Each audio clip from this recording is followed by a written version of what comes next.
Presently, Professor Arora is a visiting professor at HCM Rajasthan State Institute of Public Administration and Chairman of Management Development Academy. Sir is also editor, Administrative Change, and which is an international biannual journal. Besides, he has written several books, including Comparative Public Administration and Ecological Perspective, Indian Public Administration, Institution and Issues, Politics and Administrations in Changing Societies, Essays in honor of Fred W. Riggs, and Public Administration, Fresh Perspective, and other books in the series. Sir, may I request you to share your views on the book, which is a very good contribution to the field of public administration, premises and practice. Honorable Director General of IIPA, Professor Suresh Mishraji, Professor Sharmaji, and Mamtaji and everyone else, I'm very happy to be here.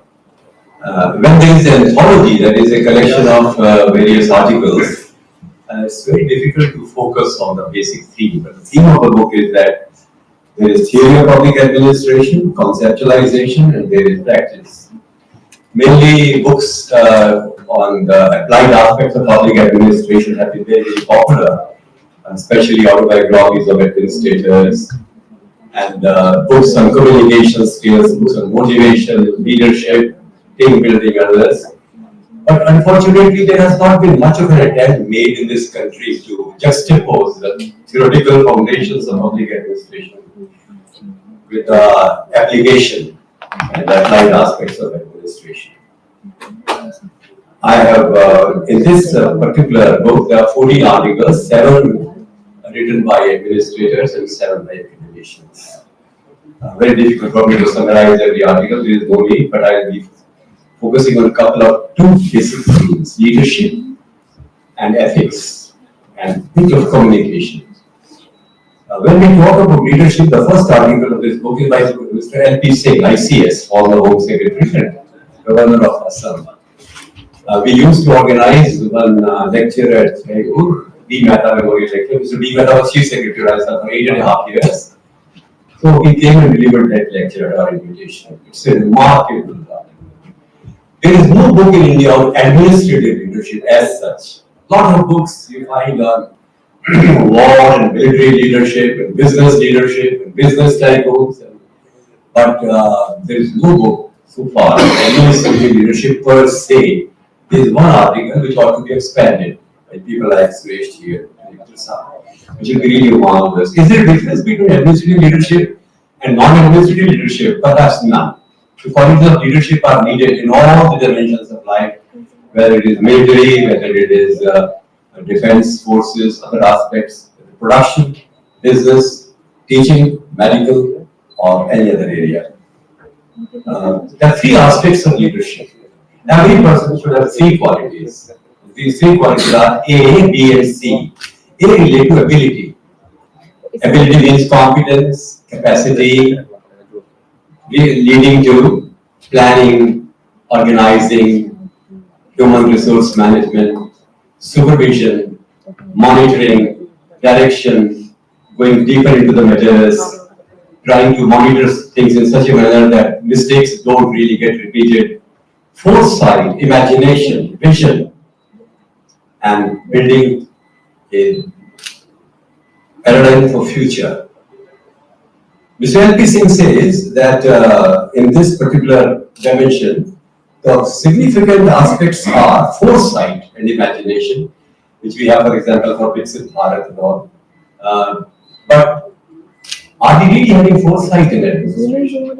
I think we are quite eclectic in administrative planning.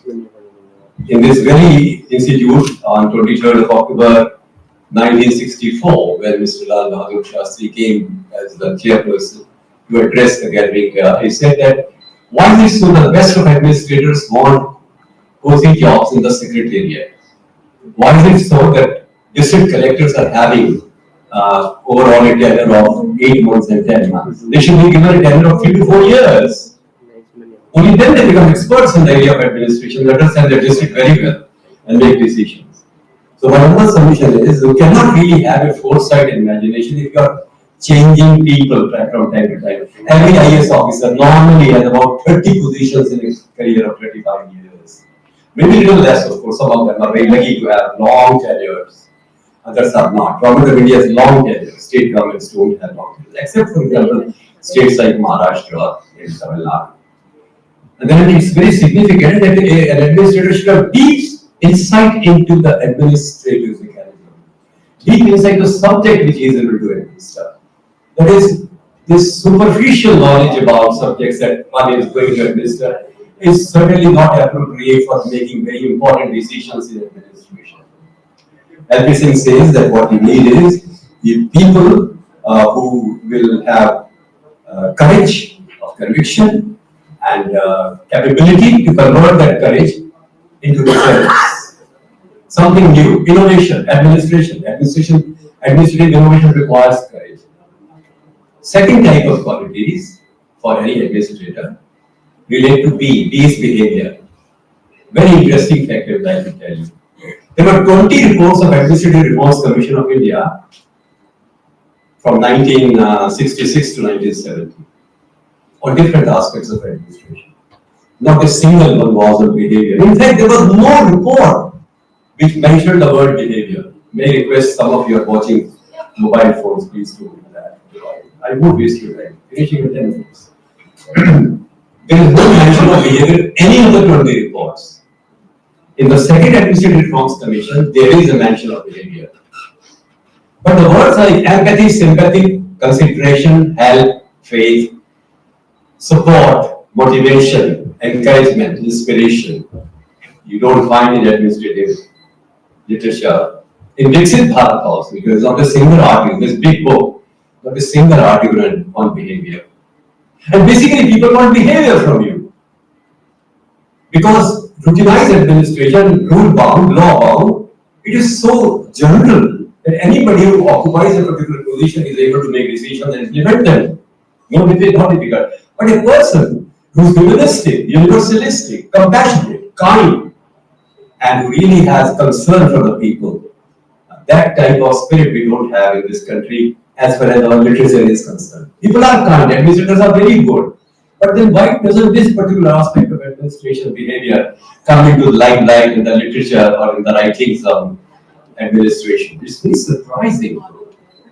And you find behavior being a rather neglected factor in administrative reforms movement in India. LP Singh specifically talks about empathy. Empathy means feeling somebody else's pain in your heart, understanding somebody's feelings and then trying to adjust your administrative action in accordance with the needs of that person so that his pain, his woes, they are alleviated. It's very significant that we talk in terms of compassionate administration, compassionate management, which is not being done in this country. The third is C. C is character. There are two articles on character where I fix in this particular book. But basically character means probity. There is one very intelligent American professor who said, if there is integrity, nothing else counts. If there is no integrity, nothing else counts. The basic fundamental bulwark of good administration is sincerity, dedication, commitment, sacrifice, selflessness, learning, helping, trusting, coping with the problems and helping people to stand on their feet. And there are two actions that administrators ought to be always undertake: bringing smiles on the faces of people and wiping tears from the eyes of people. They are the two most important actions, of course, factors in administrative behavior. But probity is something which relates to the soul, and it's not the head or hands that are important. The heart is also important. The soul is also important.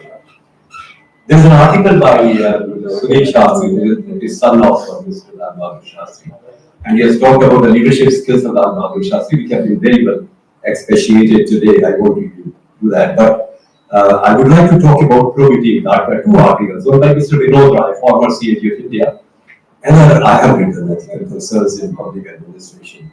There are various phases of ethics. It's not that you don't take bribe when you are honest. No. Honesty concerns, as Shakespeare said, to thine own self be true, You should be true to yourself. You're true to yourself, you're true to everything. Your job, your family, your country, your society, your community, everyone. So by keeping in view the larger than universal meaning of truthfulness and probity, the aspects of probity which have been outlined in this book are, for example, there is legality, very important, rationality, responsibility, accountability, work commitment, concern for excellence, that is focus on organizational ethics, utilitarianism, and national interest, justice, transparency, integrity, resilience, right use of public authority, and of course, you know about right to information and whistleblowing. My number summation is that when we talk about administrative reforms, why is it so that we really forget about people-centric administration?